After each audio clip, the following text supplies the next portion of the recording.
You're just starting out in design and you want to build up your portfolio, but you have 0 clients, then this video is for you.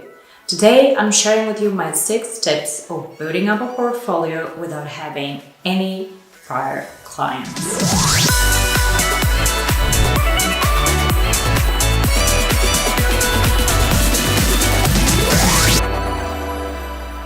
I help creatives and entrepreneurs learn their skills, grow their business, and manage their time so they can build up the life they deserve. Okay, so today I'm talking to you about building up a portfolio. So first, let's talk about one thing. When you're building up your portfolio, you want to start with the end in mind. What I mean by that is that you need to decide what kind of designer you're actually going to apply for. Are you interested in becoming an interaction designer? Are you interested in becoming a UX or UI designer? Are you interested in applying for jobs in user research? Nowadays, there are not only jobs for UX UI designers, but you also have very specific jobs. You can totally land a job as a junior UX designer or junior UI designer. Once you've decided what you want to apply for, make sure that your portfolio reflects those specific skills. For instance, it doesn't make any sense to include projects in your portfolio that involve only user research if you're actually applying as an interaction designer. Okay, I think you get the point. Now to the tips. My tip number 1 is do an unpaid internship. Yeah, I know. I mean, you could also do a paid internship if you find any, but chances are that you'll get an unpaid internship much faster and it will be much easier. Usually, when you apply for internships, recruiters are searching for people that have some design knowledge, but have no real-life experience. So if you already know how to design, you know the process, you know the basics, you can do wireframes, then you should just totally go for it. After all, it could be that an unpaid internship turns out into a full-time job. And that's just a bonus. By doing an unpaid internship for several months, you already have 1 to 3 items that you can easily put in your portfolio. Number 2, help a friend out. Ask around if there's any design-related work that you can help with. Then offer to do it for free in exchange for putting the project in your portfolio. It's a win-win situation. You're learning new skills and you're building up your portfolio while your friend is getting design work for free.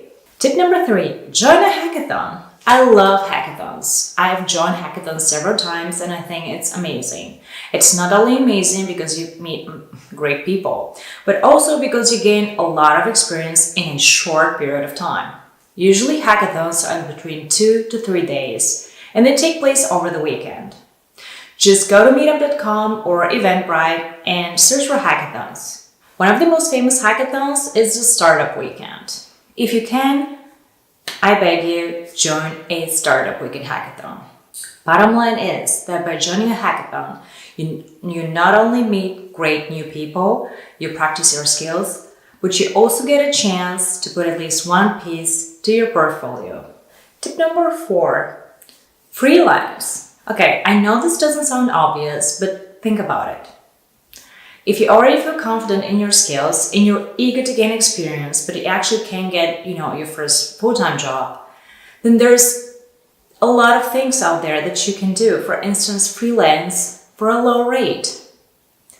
You can go to websites like upwork.com or freelancer.com and just browse through the design briefs.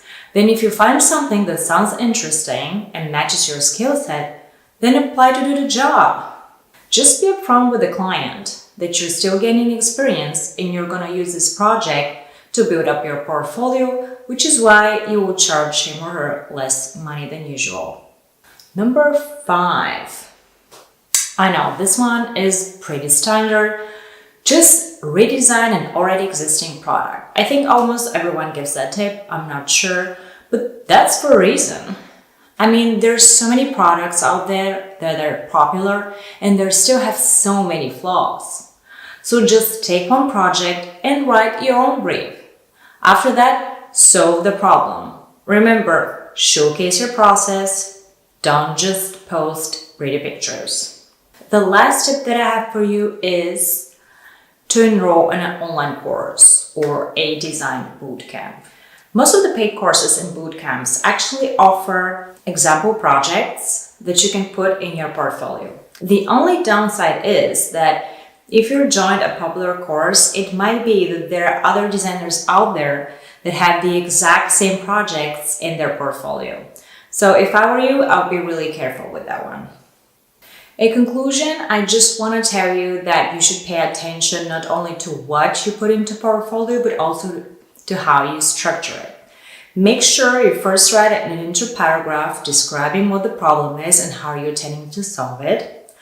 After that, just describe your design process, how you did the research, include some user personas, some wireframes, and then the last thing you want to do is include some visuals if you're applying as a user interface designer. Remember, being a designer, it's not only about the visuals, it's about your process and it's about the problems you solve. So make sure that however you build up your portfolio, you not only have visuals, but also solve real-world problems. Okay guys, that's it for today. If you like this video, make sure to give me a thumbs up, then subscribe to my channel, and I will see you next time.